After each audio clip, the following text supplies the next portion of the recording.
Great. So let's wait for the recording to start. Immediately, actually, it's more brief and defined the DOS. It is an exhaust process to a service provider through the network to bring it down. That's it. Very simple.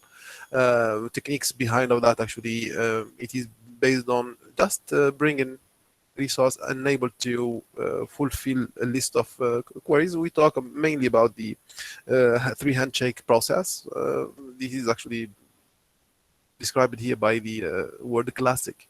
Why? Because it's a very famous process via which we bring the process or the service provider, sorry, unable to give any replies to legitimate requests. He is not able to reply to what? Legitimate processes. This is actually classic DOS attack. Fluid in the provider also, the victim with requests at a level that he cannot able to acquire, let's say, to receive and to let's say be able to finish reply and all. It is a context of flooding. So you just flood him with the we may say it's illegal or illegitimate requests because they are bringing the server down or the service provider down, no more no less. An architecture drawn up the connectivity to different, let's say, actually it might be done through a public network or a local network. It's no context, but since it is remotely done, it is an DOS or DDoS. Yes, the main protocol behind the main technical protocol behind the DOS attack, actually, it is the ICMP, the Internet Control Message Protocol, which is the framework on top of which the ping or the, let's say, the handshake is happening. So here it's an understanding that we have to get, which is actually to activate or to block such a process to, for example, to completely deny any type of DOS attack based on the ping itself. For example, we just control the ICMP, no more, no less. So we can do that through this entry. It's a common sense understanding. Yes, Saeed, I believe. Yes, Saeed. سؤال على المقاطعة. مستر متى اسمه extra quiz today? There is no mandatory to do the extra quiz, but if we have no chance, if it happens, it would be next class. ثلاثة. Yes, but I'm not planning to do. I'm not planning to give you the third one. من هنا لنهاية الحصة إذا اتفقتم أنتم، إذا اتفقتم okay, I'll give you an extra one. متفقين احنا كلنا؟ من متفقين؟ بعدين نتكلم في الموضوع لأنه الكلاس ريكوردد. نو سعيد. Okay, بس. إن yes, so it is a common sense understanding here what are the actors, the main actors behind generating or doing the or just seeing the DOS in action, the doer, the victim, and the channel via which the attack is passed. So source of the attack is a problem of spoofing. The spoof or the spoofer, or to spoof. It's a scenario via which actually we are seeing an actor falsifying a request. For example, I tell you, I am Saeed. Do you believe me? If you do believe me, I spoofed you. I'm falsifying a request. No. If Saeed sends you a message or I send you a message, this is a legitimate request. But if I reach to falsify what Saeed has to send and I convince you, so this is a spoof.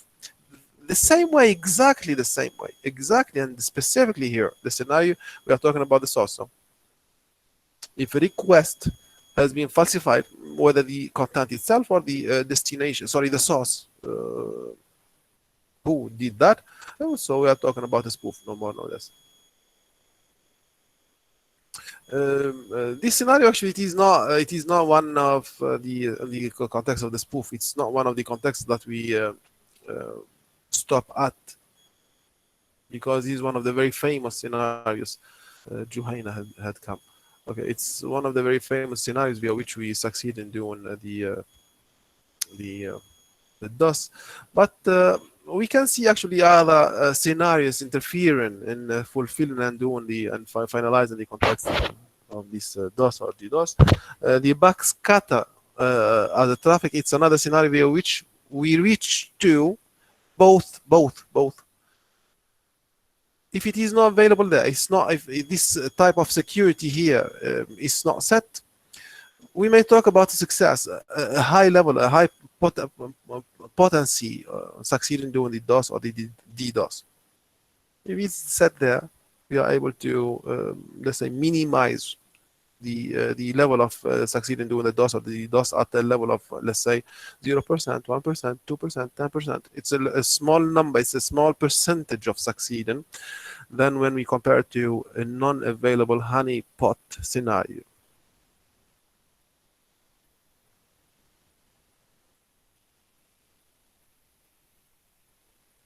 So this is actually a scenario via which we are going to publicize the doer to the, let's say, expected doers. An entry point, a falsified entry point, illegal, non-legal, illegitimate entry points via which attacks might refer to do their DOS or their DDoS. And this is actually a honeypot, and there they will be sticked and they will be cut.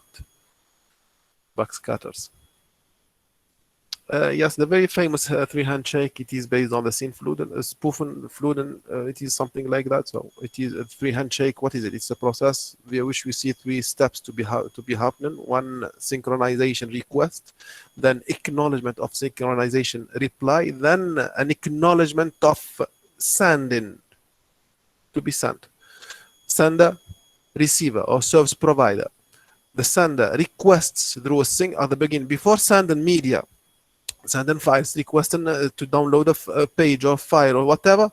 There have to be those 3 steps to happen in between the sender and the receiver. Otherwise, there will be no connection. It will tell you an error message, display to you an error message saying that there is no connectivity. Because of those 3 steps, it is said the handshake process.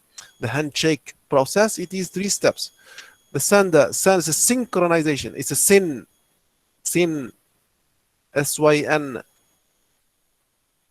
request to the service provider, telling him, actually, as if I'm telling you, hey, are you there?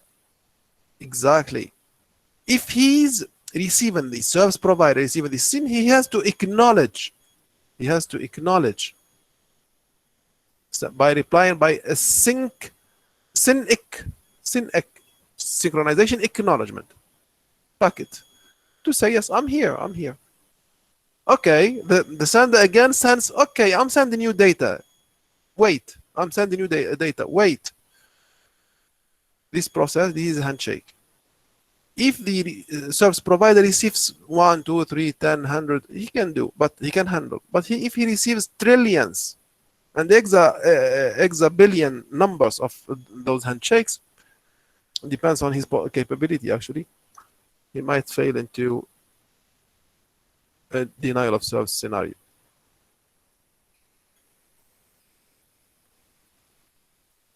There are so many actually scenarios via which actually we succeed to do the synchronization spoofing or SYN spoofing context.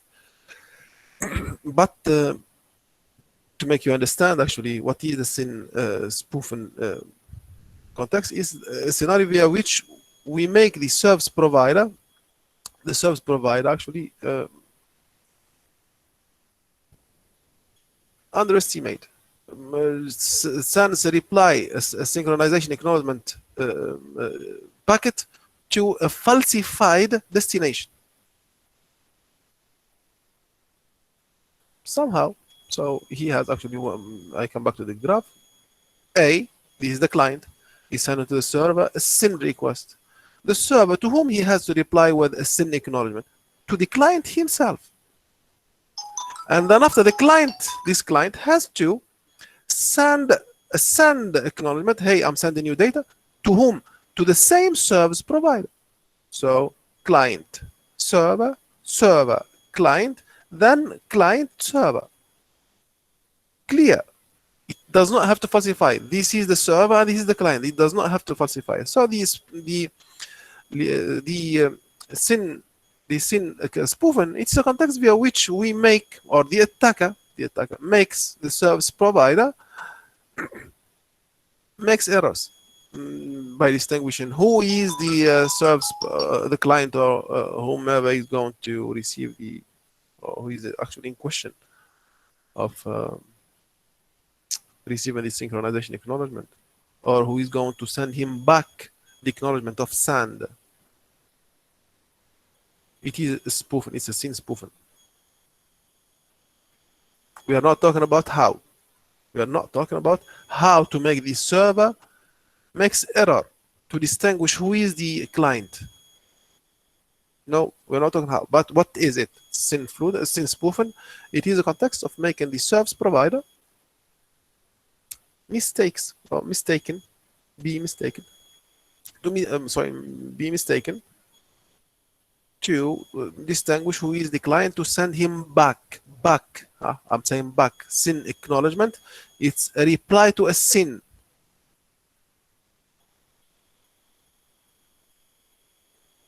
Good.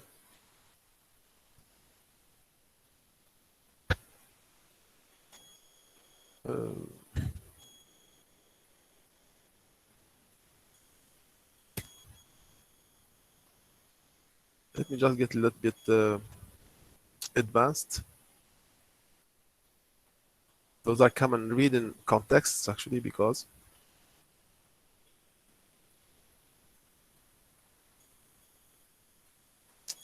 amplification attack. Okay.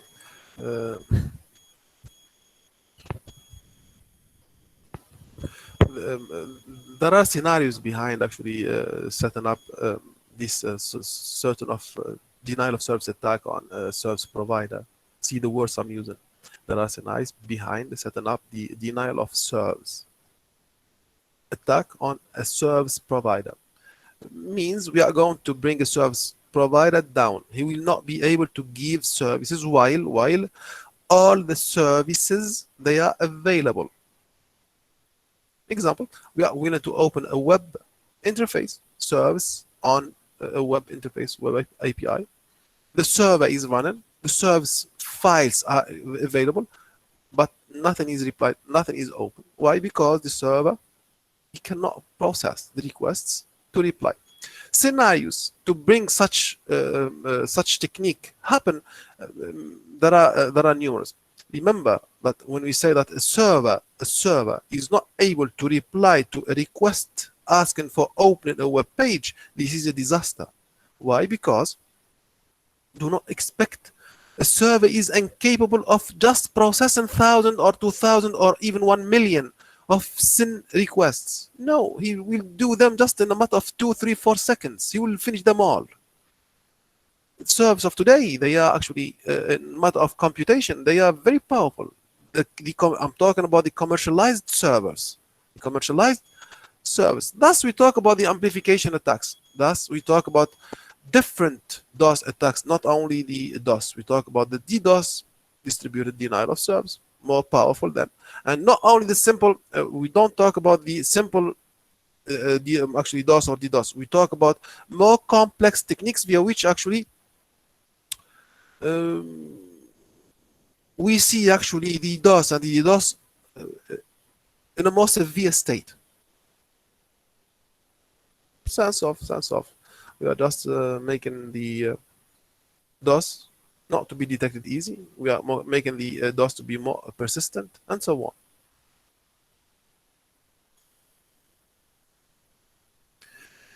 From the actually, you are talking about the theory.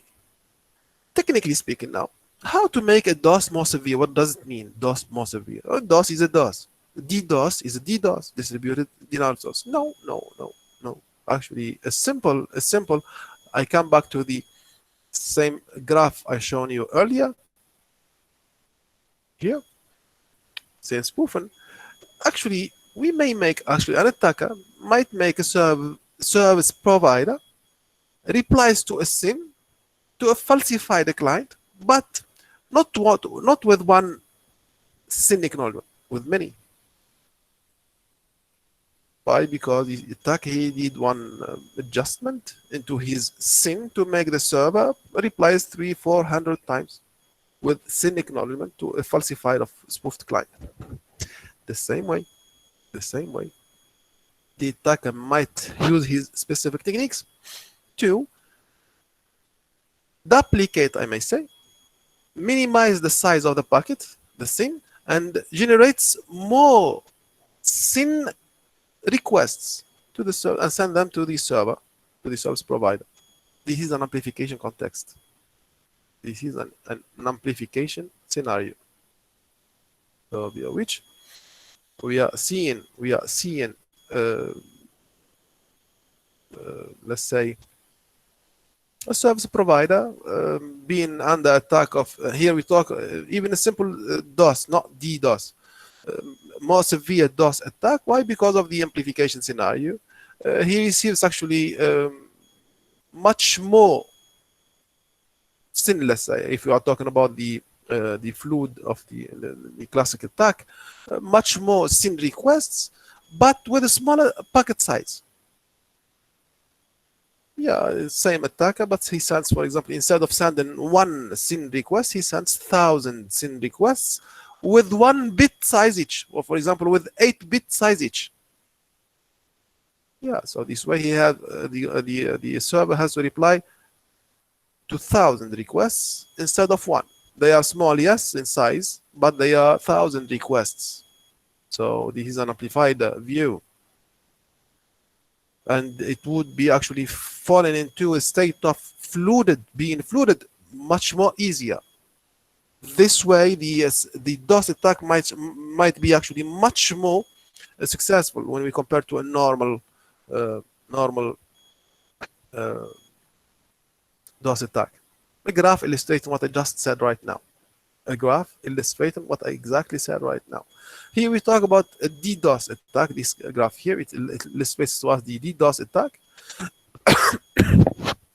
Sorry, via which we see actually legitimate, normal, habitual DOS or DDoS scenarios happening from each zombie compromised device. And via which here there is a scenario. Actually, we're talking about actually scenario which the attacker is referring to in order to minimize the size of each request, the size in memory you talk, and the size they are going to be segregated into other requests. So multiplies, for example, the request. Instead of 1, it would be 10 or 100 or 1,000 or something. So he sends 4. The receiver receives, for example, 400. Smaller in size, but much more in request. He has to reply 100 student or has to reply 1,000 student. Which is easier? 100. Which is more difficult? The 1,000. So this is the way. Let him answer 1,000. So the victim would be unable to reply to 1,000. Small, even small. This is an amplified view. Any questions here, please?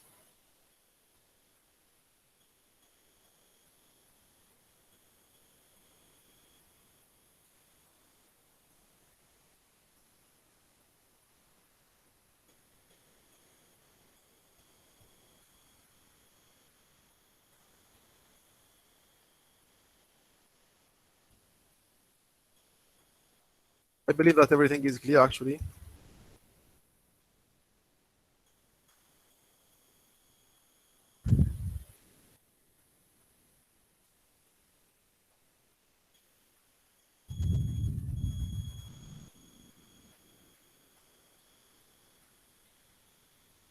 So let's pass to the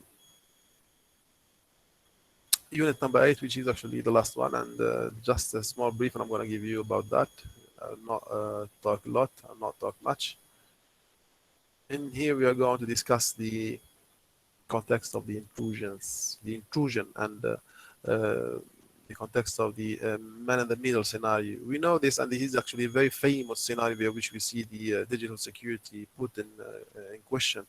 Every single security concern, digital security concern, it has to tackle the matter of the intrusion. The man in the middle is one of the very famous and spread threats over the public and private networks, all the types of networks. Man in the middle. As a first definition to what is an intruder, it's a context of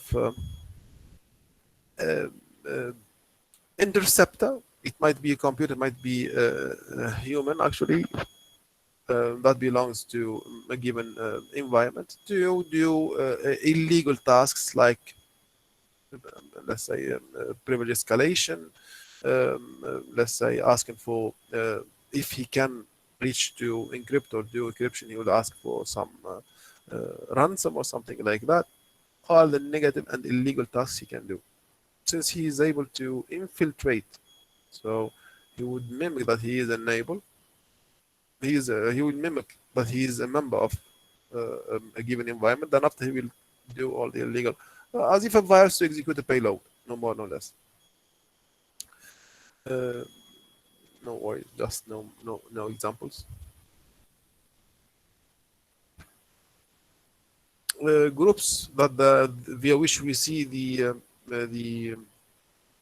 introducing in action, yes. Either we are talking about public, an attacker, a hacker by himself, he's doing that. So we are talking about a list of activists. Why? Because they are doing for their own purpose. You want to, for example, thieve the bank. You want to thieve the list of exams we have in our, for example, college. You are doing for your own business. So you as an intruder, to do it for your own purpose, nothing in behind. We are talking about the activists group, or activists in plural. So you are doing it for your own motivated purpose. So nothing is asking you, nobody is asking you to do that. You need actually your own techniques and your own skills to go for that. Not mandatory to be skilled. It might happen with you with hazard to happen to succeed in doing your attack, and it might not. So your skills are your own account. Yes, and mainly we are talking about the very famous social attacks. You know, the injection or the defacement or whatever we are going to do. So they are the very famous attacks. The other group, which is actually the state sponsored, and this group actually we are seeing that technical and skilled parties, they are able to do their scenario of intrusion, but after being recognized and acknowledged by, actually we're talking about the government itself to recruit people and skilled people to do this matter of intrusion. This is actually for the purpose of measuring the level of security into within a given system or a given environment. Other groups via which we see the intrusions in an action, which are actually if they are not activists, if they are not for their own purpose, if they are not recruited by a government. So what can they do? They might be, actually, we may talk about an insider. We may talk about somebody's asking to just for his also for his own purpose, but because of a negative action or something in his environment, he wants to explore what is being there. So if he's not activist, he's not actually recruited by a government, so we can classify them as intruders, and that's it. They are intruders. In our cases, the classes and the types of the intruders we presented, and we're going to present more. So based on the description, whether they are for their own purpose, they are recruited by a given company, or let's say a government itself, or not. So it's not a technical, it's a descriptive approach. Technical, let's say, capabilities that the intruders have to have, actually, remember the saying that we said, actually, the digital course, it is enough for you to know and to master one skill to hack, but you have to recognize the totality of the skills to be a security expert. To be a hacker or a cracker, it is enough to recognize one technical skill to break in. Yes, and you'll be successful. But to be a security specialist expert, you have to know the totality of the available vulnerabilities, risks, threats, and all the, let's say, the related technical approaches to the environment. Otherwise, you'll fail. If you miss one, you fail. So remember that. So the skill level here, we measure it this way. We measure it based on recognizing this saying. The apprentice, it's the very low level. The very low level of actually, if you know 1, 2, 3 skills only, so you are an apprentice. You are just learning. You are learning. The apprentice is the learning process via which you are starting up. There is another level via which actually we remember the apprentice only. You talk about the script kiddies, which the ones they use the other scripts to do their attacks. They are not able to generate their own tools. The journey actually, man here actually via which we see that they are with expertise, but they are in between. They are actually learning. They have learned already the enough skills to tackle different environments, to tackle different attack techniques, to swap from an attack to another. They are enough available. They are enough possessing knowledge to act. Master intruders, they are with high level skills, which are able actually to discover and to categorize the vulnerabilities with the respective and exact attack techniques. When they do something, they succeed immediately from the first shot, and so on. Any questions, please?